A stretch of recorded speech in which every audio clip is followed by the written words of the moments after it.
and they had not had the opportunity. So, believe me, we had planned to have it from 2 to 5. At 8:30, we were still there, and I had to end it. But we had many other people who wanted to come up, and we were only hearing from those who were in management positions or who had been either current or former franchisees. Okay, and most of them were Burger King. And let's do this then, because I don't want to make it just a focus on one particular entity, right. So because we'll get off our subject a little bit. But we have a call coming in from Stone Mountain. We're going to go to it and get our viewers involved and see what they have to say about what we're talking about. Okay, right? Thank you. Okay, you're on the air. Go right ahead, caller. Yes, I'd like to address the panel, especially the senator and the news reporter there I think you have. Okay. This might be off the subject just a little bit. But don't take us too far off, please. Okay. But I'd like to know, how would you explain to your children, since the angry white man said that they are not responsible for what their forefathers done, somebody's responsible. Since they are entering the affirmative action program, that means that we have to explain to our children that we are responsible for what happened to them. You know, so did you get the question? Can someone comment on that? Okay, would you repeat the question, please, and kind of do it briefly? Are you there? Yes, I'm here. Okay, repeat your question to the panel, please. My question is, since the angry white men are trying to say that they are not responsible for what happened, for their forefathers done to the black people, and they are trying to end the affirmative action program. Okay. Now, somebody is responsible. So that means that we are supposed to tell our children that that they are responsible for it. I mean, I would think the affirmative action program was something for restitution for what was happening, not just, I mean, if it's reverse discrimination, so be it. You know, I mean, it's just something that has to be done for a wrong that was done. Okay, let's get them involved. Let's get the panel involved in that question. I think it was an excellent question. Go ahead. Question. I think, of course, we have to tell our children the truth. I mean, the affirmative action is based upon there's been historic discrimination. At the same time, there was a journalist in South Africa by the name of Stephen Biko, and he said, black people, you're on your own.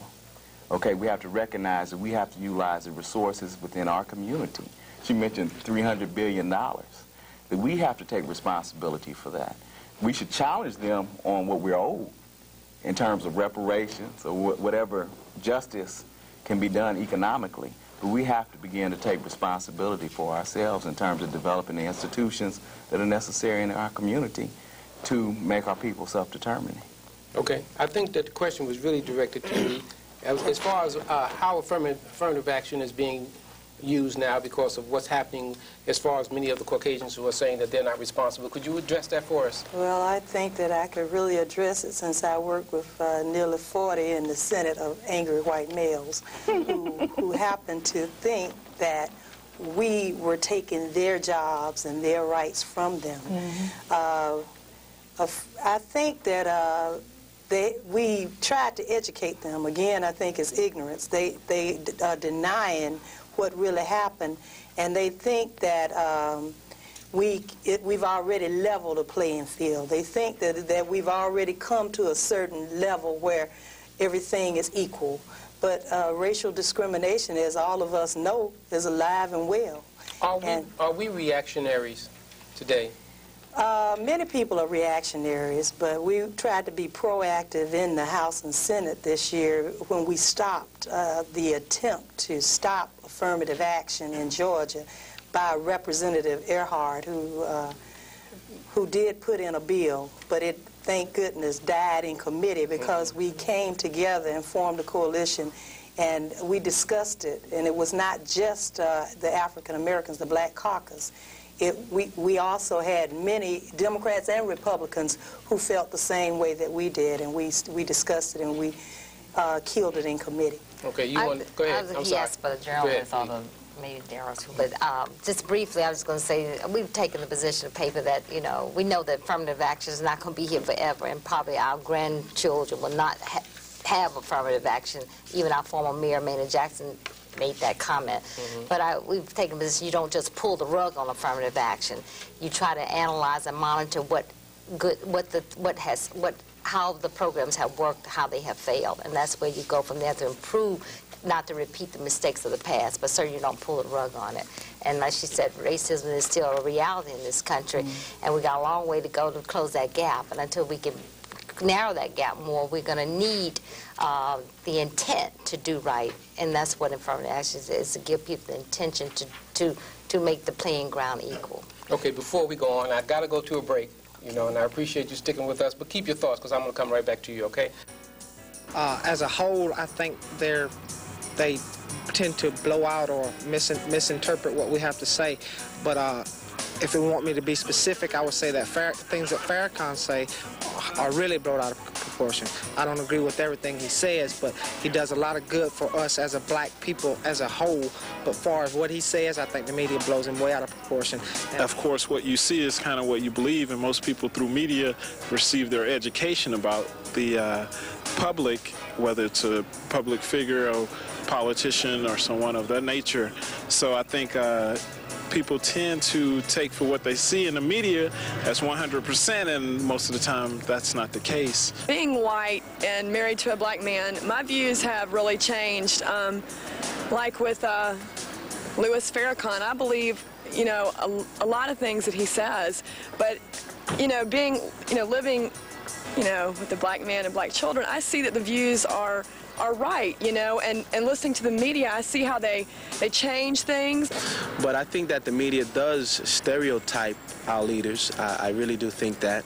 I think it's a process of just misrepresentation and us not having control as it relates to media outlets. I have to reflect back with the Million Man March with Louis Farrakhan, where Colin Powell was interviewed, I think, on Good Morning America, and he said that he didn't come or would not come to the march because it would have gave it credibility.